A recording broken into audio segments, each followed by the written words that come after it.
Érico Nogueira, ele tem um livro, um estudo sobre poesia grega, que mostra, vamos dizer, a profundidade do trabalho que é necessário para fazer um grande poeta. Um grande poeta não sai assim, sem mais nem menos. Você tem que trabalhar muito, você tem que conhecer a linguagem profundamente, e você tem que conhecer a tradição poética, que ele conhece perfeitamente. O Adrilles, eu não sei qual é a medida da cultura literária dele, mas pela produção a gente vê que ele sabe o que está fazendo, ele sabe com quem ele está dialogando. Quer dizer, como se faz um grande poeta? Se faz como se fez o Bruno Tolentino. O Bruno sabia de cor a poesia de uns 4 ou 5 países. Você falava de Baudelaire para ele recitava 5 sonetos de Baudelaire. Falava do John Butler Yeats, William Butler Yeats, ele recitava também, e assim por diante. Então foi absorvendo a cultura poética que ele se transformou no que ele era. Então fazer um grande poeta é um trabalho enorme. Tá certo? Então, mas nós já começamos a ver esses frutos. Para surgir um renascimento desse na literatura de ficção, é preciso algo mais. É preciso alguém que tenha todo esse treinamento, ou seja, que conheça, que tenha lido romances e contos de 1000 autores, sei lá, que absorva a técnica de cada um, o vocabulário de cada um, que conheça a língua portuguesa na sua funcionalidade. Quando eu conhecer a língua, significa o seguinte: um escritor ele tem que prestar atenção em cada palavra. Prestar atenção dela no sentido semântico, no sentido psicológico e no sentido de comunicação. Ele não souber pesar cada palavra, qual é o valor semântico dela, como é que ela vai atingir o seu ouvinte, o leitor, ou seja, que impressão ela vai dar neste ambiente sociológico, no outro, tudo isso tem que ser calculado, cada palavra. Mas eu recomendo muito o estudo das obras do Flaubert, das obras da vida do Flaubert, que foi o indivíduo que talvez no século XIX mais desenvolveu esta arte de pesar cada palavra antes de escrevê-la. Então, para surgir um renascimento na ficção, é preciso primeiro esse domínio técnico, domínio histórico e técnico da literatura, e domínio da linguagem neste sentido. O pessoal pensa que domínio da linguagem é só estudar gramática. Fala, mas estudar gramática é uma coisa que você tem que fazer aos 10 anos de idade, 10, 12 anos de idade. Quer dizer, quando chega aos 13, você tem que dominar a gramática. Entendeu? Ou seja, você tem que escrever sem erro. E escrever sem erro não fará de você um escritor. Fará de você um correspondente de uma empresa, vai fazer correspondência comercial, fará de você talvez até um jornalista, mas não fará de você um escritor. O escritor é o indivíduo para o qual, na linguagem, cada palavra tem uma função específica que vai para além do seu significado dicionarizado.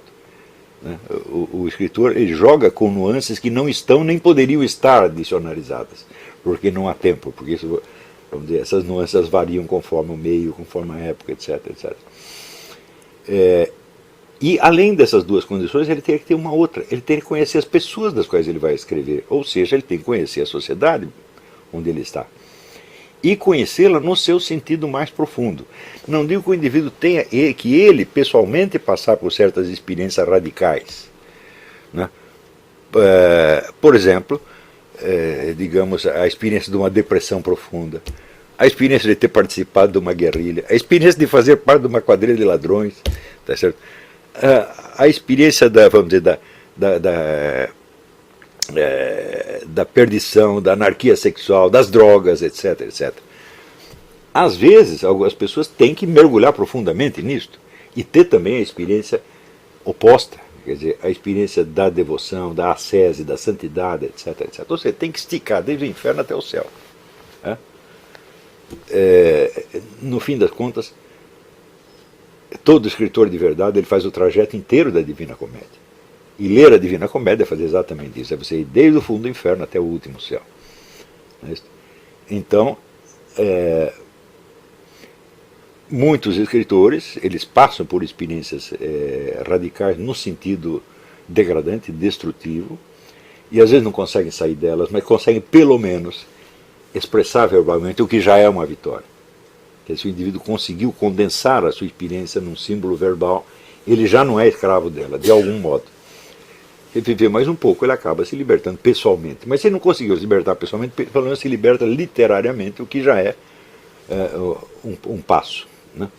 Se ele conseguir descer imaginativamente, vale? Sim, também tem o caso do indivíduo que, por ter uma imaginação extraordinária, ele não precisa passar pessoalmente por experiência nenhuma, como o próprio Dante. Né? Dante, ele assinala que ele está ali no inferno como observador. Né? Ele não está sofrendo as penas do inferno, ele é levado pelo seu mestre, Virgílio, para olhar. Né? Olha o que está acontecendo lá.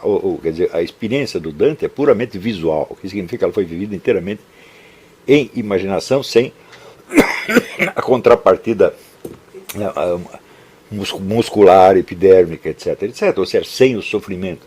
É um sofrimento intelectual, um sofrimento cognitivo imenso.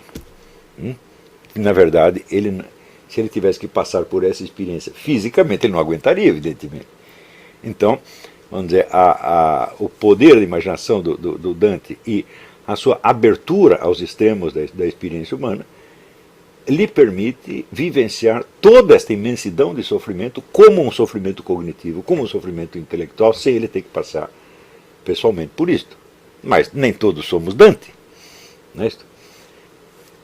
E tudo isso pode acontecer. Quer dizer, você tem a experiência imaginativa, você tem a experiência física, você tem a experiência corporal, até a experiência do sofrimento corporal, que isso foi tão importante ao longo da história da literatura.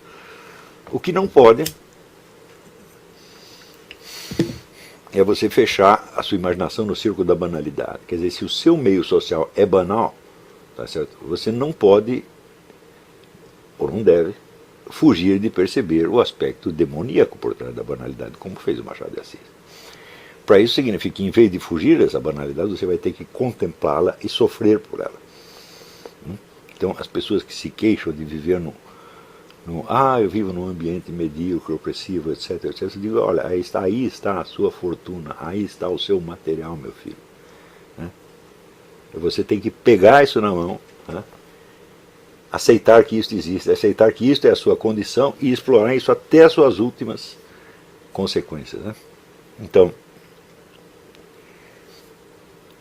como a literatura sumiu, então isso quer dizer que até a exploração dos acontecimentos de ordem social assim, banal também desapareceu. Isso significa que durante 50 anos ou mais, a população brasileira sofreu alterações, sofreu mudanças psicológicas enormemente profundas. Não é isso?